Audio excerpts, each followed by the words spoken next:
Welcome, ladies and gentlemen. My name is Grandmaster Andreglenn of 360 Combat Systems, and today we're going to discuss on Knife 101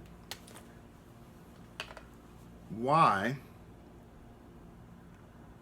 is it important for the blade to be either in my back hand or in my front hand.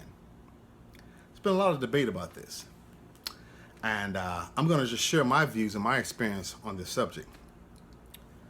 Being in a couple knife fights myself, well, it wasn't even knife fights, because when you're in a knife fight, you don't know you're in a knife fight until you get cut. Stabbed in the middle of the hand, grabbing a knife, in a knife fight, getting attacked. The two X's right here on my wrist, that's training with my teacher. And I had on leather guards and still got cut. So understand, it's a big difference. Because the more you elevate, the more real it gets, especially in training, when you're dealing with qualified instructors.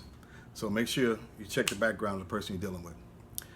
Now, a lot of systems you watch and you'll see people, and there's been books and videos and say, hey, we're gonna put the knife like this, we're gonna come, I'm gonna do this, I'm gonna do that. You see people get attacked in jail all the time, the guy having the backhand. Now, a lot of people believe that you keep all your primary weapons on your dominant side. So that was one of the train of thoughts that came with this. I'm gonna put this in my backhand, I'm gonna keep this here, and I'm gonna grab you, and I'm like, Yes, that works really wonderful in jail. Works wonderful on the street also.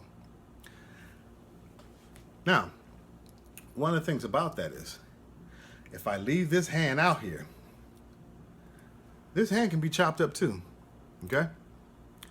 That's what the train of thought was a lot of offensive systems, and that's one of the big differences between a lot of systems. Most of the systems were created were defensive-based systems, so it was based on defense. I'm waiting on somebody to do something to me, so my weapons were already ready, versus offensive. Now whatever you bring to me is going to get cut, going to get stabbed. It's a different ball game now.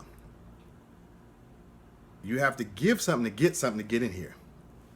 This hand's protected, my face and everything's protected. Versus the opposite, my hand could get stabbed. My hand could be used against me while I'm trying to grab my arm, while I'm trying to slice, and I'm slicing my own arm. So it's all these different things that happens in combat that you don't think about in your dojo or your private instruction somewhere. So until this person actually starts doing hands-on with you, till you realize these different things. So, which one works for you? It's personal preference. I know what I teach. I know what works for me. So, understand, once we choose a blade, the characteristics of the blade, we already talk about this. Every week, we do a session, we do a class. I do it online with students, and one-on-ones in person, and one-on-ones online. You got to get the information, people. I don't want you spending your hard-earned money on junk or just stuff you don't need. The devil's in the details. The basics is the key. Because when you get attacked, you're going to go back to your basic of understanding. You have all these advanced techniques, but if your basics is not solid, it's like having a house with no foundation. You just built a house. All of a sudden it started raining, you got mud everywhere. All of a sudden the house goes down the street. You need a foundation. And this is what I'm here for. I'm here to invest knowledge in you. That's my job, is to invest knowledge in you. Thank you for coming and spending time watching this video. I hope you understand the difference between the two. I hope you understand the advantages and disadvantages.